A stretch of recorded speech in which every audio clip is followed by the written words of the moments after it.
Did you know I was personally dragged into the whistleblowing about the sexual abuse, trafficking of vulnerable women at the nonprofit organization with a false accusation by the female central to my story? I had support from some famous people like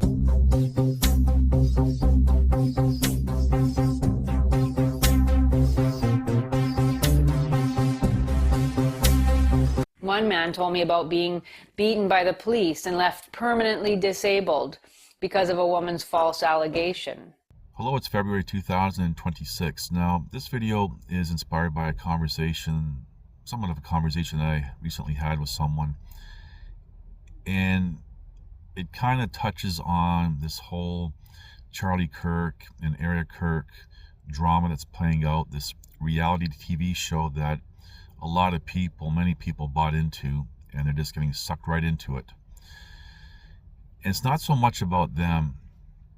And there's other channels and other people who really have broken down all that drama, trying to highlight things, and moreover, highlighting the issues with their businesses, for example, Turning Point USA and etc. Now, this is where I'm going to segue into and lead into the actual topic that I want to discuss. So there's Turning Point USA, but there's also Turning Point Canada. And there is a connection between the two. Now, apparently, allegedly, I don't know, Turning Point Canada has tried to, at least appear to, distance themselves from Turning Point USA because of all the controversies and everything else that's taking place. It's going to be interesting, and all I have to say is it's going to be interesting to see what truths and facts do come out about Turning Point Canada. Just like with Turning Point USA, after the event with Charlie Kirk and all this drama that's being played out with his wife, Erica Kirk. Now, all these things are non-profit organizations, which is something that I've discussed over the years. Maybe not really focusing on a lot, but something that I can actually speak on with some first-hand knowledge and some, I guess you could say, insider information. Now, before I tie that into what I just said, I have talked about other nonprofit organizations, and I've used, for example, the one that's called Hookers for Jesus. And there's actually a whole video about that. Now, I don't know the people involved with that Hookers for Jesus or anything else, but when you look at the funding and the donations that are coming in, and government funding specifically, $500,000 here, $750,000 there, and everything else, you have to start asking some serious questions about that. And as in that video, and I'm going to just kind of bastardize a paraphrase about what that video was about, when you look at that organization, what are they actually doing? I'm going to throw this out there, not stating or implying it is or isn't true. You decide. But it's a good front, for example, to, yes, help the less desirable women who are in those positions to get out if they want. But it's also a good front to have the more desirable ones to stay in. So I'm just going to leave it at that. But there's an example of a nonprofit.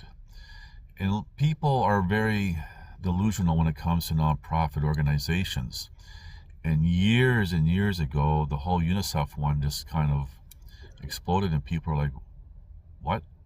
And a lot of people were donating to that, only to find out the truth. But here's something else that I really hadn't mentioned or discussed, because I discuss things that I can prove and I have evidence of, for example. But the nonprofit mental health organization where I was working at, where they were sexually abusing, trafficking women, is actually under a larger worldwide umbrella. And this worldwide umbrella has, what do you call it? I guess you can say like satellite organizations literally all around the world. It's a non-profit organization. It's actually massive. And at least at the time, around 2012, 2013, they were growing huge. Now, the one I've highlighted in Calgary, Alberta, Canada, Alberta Health Services, a governing body, was funding that organization 60%.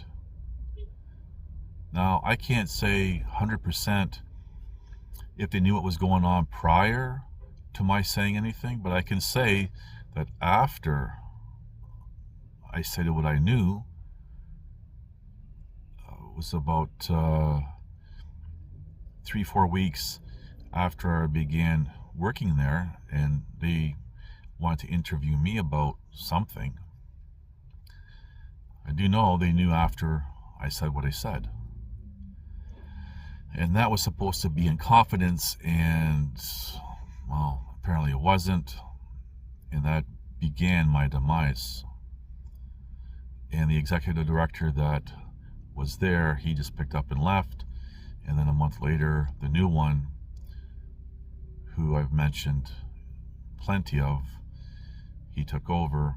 And, well, anyway, there's other videos about that story. These non-profit organizations are not what people think they are. Whether it be Turning Point USA, Turning Point Canada, and the peons that work for these organizations have no idea what's really going on. Most of these people accept official narratives of what's going on. Yeah, this is, we're doing this, we're doing that. And they actually think they're more mainstream than alternative than they think. I'll use that as a descriptive.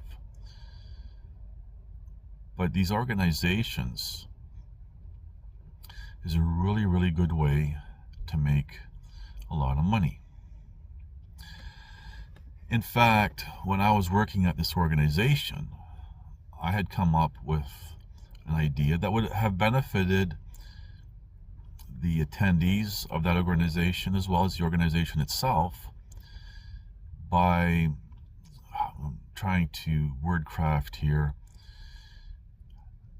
having them do employment and then them getting paid as well as the company, the organization, the nonprofit.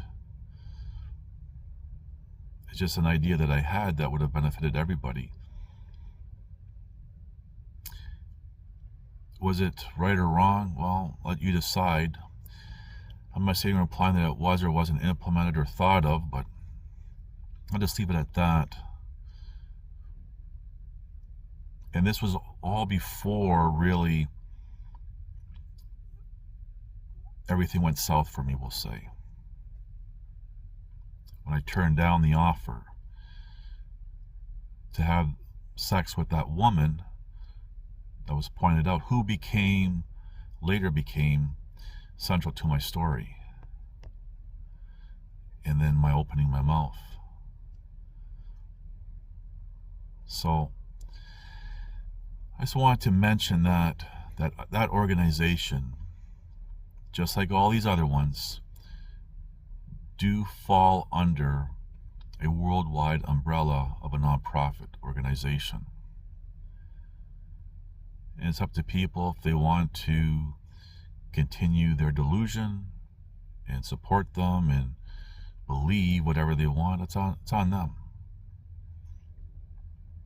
But before waiting for something to actually happen and inspiring the descriptive investigations like with Turning Point USA after Charlie Kirk's demise, people can do all that work ahead of time before perhaps they get attached to it.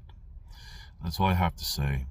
Thank you for watching. Please like, subscribe, comment, and share.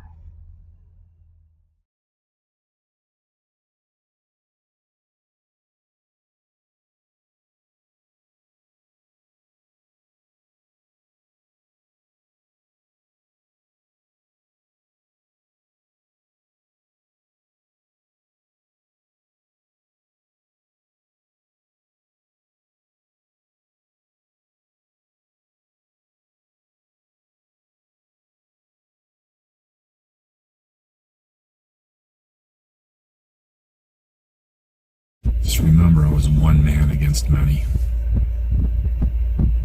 Fighting a losing battle, but I still fought to the end.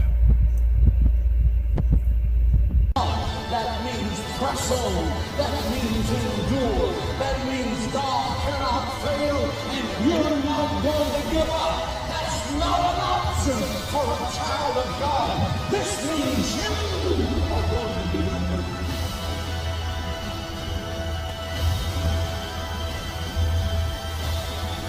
Listen to this and write it down if you can't remember it. You're never going to outgrow warfare. You simply must learn to fight. I hear people saying to me, oh, when is it going to get easier? When you die.